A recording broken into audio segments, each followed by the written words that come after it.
ബംഗാൾ പിടിക്കാൻ എന്നുള്ളതല്ല സിഎയുടെ പ്രധാന ലക്ഷ്യം. ആയിരക്കണക്കിന് അഭയാർത്ഥികൾക്ക് പൗരത്വം നൽകുക എന്നത് തന്നെയാണ് സിഎയുടെ ലക്ഷ്യം. അത് നരേന്ദ്രമോദിയുടെ ഗ്യാരണ്ടിയാണ്. വിഭജനത്തിന്റെ ഇരകൾക്കാണ് പൗരത്വം നൽകുന്നത്.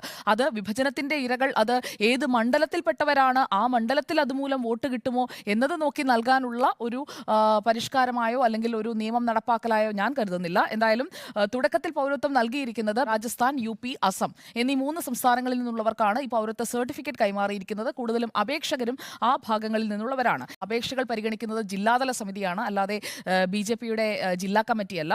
പരിശോധനകൾ നടത്തുന്നത് സംസ്ഥാനതല സമിതിയാണ്. പൗരത്വം നൽകുന്നത് സെൻസസ് ഡയറക്ടർ അധ്യക്ഷനായിട്ടുള്ള ഒരു കേന്ദ്ര സമിതിയാണ്. അങ്ങനെയാണ് അതിന്റെ പ്രൊസീജിയർ തന്നെ.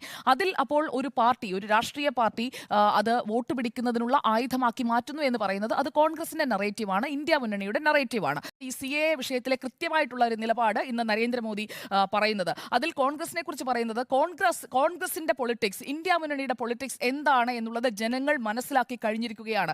ആരെക്കുറിച്ച് സംസാരിക്കുമ്പോഴാണ് അല്ലെങ്കിൽ ആരെ എതിർക്കുമ്പോഴാണ് അവർ ചാടി വീഴുന്നത് എന്നുള്ളത് ഞാൻ നിങ്ങൾക്ക് കാണിച്ചു തന്നു കഴിഞ്ഞിരിക്കുന്നു എന്നാണ് പറയുന്നത്.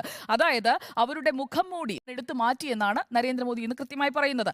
ഈ പൗരത്വ വിഷയത്തിൽ അഭയാർത്ഥികളെ അവഗണിച്ചവരാണ് കോൺഗ്രസ്. ആ അഭയാർത്ഥികളെ അവഗണിച്ചവർ ഇപ്പോൾ അവർക്ക് പൗരത്വം നൽകുന്ന ഒരു ആക്ടിനെ പോലും എതിർക്കുകയാണ് എന്നുള്ള നറേറ്റീവ് കൃത്യമായി പോയിന്റഡ് ആയിട്ടാണ് പറയുന്നത്. അത് അവർ ഉദ്ദേശിക്കുന്ന ആളുകളിലേക്ക് തന്നെ എത്തുന്ന ഒരു സാഹചര്യവുമുണ്ട്. സിഎഎ മൂലം എത്ര മണ്ഡലങ്ങളിൽ ജയിക്കുമെന്ന് പോലും കാൽക്കുലേറ്റ് ചെയ്യാതെയാണ്, അല്ലെങ്കിൽ ബംഗാളിൽ നിന്ന് അപേക്ഷകരുണ്ടോ എന്ന് പോലും നോക്കാതെയാണ് അതേക്കുറിച്ച് ഇങ്ങനെ ആവർത്തിച്ച് മാധ്യമങ്ങൾ പറഞ്ഞുകൊണ്ടിരിക്കുന്നത്. അഭയാർത്ഥികൾക്ക് പൗരത്വം എന്നുള്ളതിനെ വോട്ടിന് പൗരത്വം എന്ന് പറഞ്ഞ് വ്യാഖ്യാനിക്കാൻ ശ്രമിച്ചാലും ആളുകൾക്ക് മനസ്സിലായി കഴിഞ്ഞിട്ടുണ്ട്. കൊടുക്കുമെന്ന് പറഞ്ഞിട്ടുണ്ടെങ്കിൽ അത് കൊടുത്തിരിക്കും. അത് നരേന്ദ്രമോദി പറഞ്ഞ അദ്ദേഹത്തിന്റെ ഗ്യാരണ്ടിയാണ്.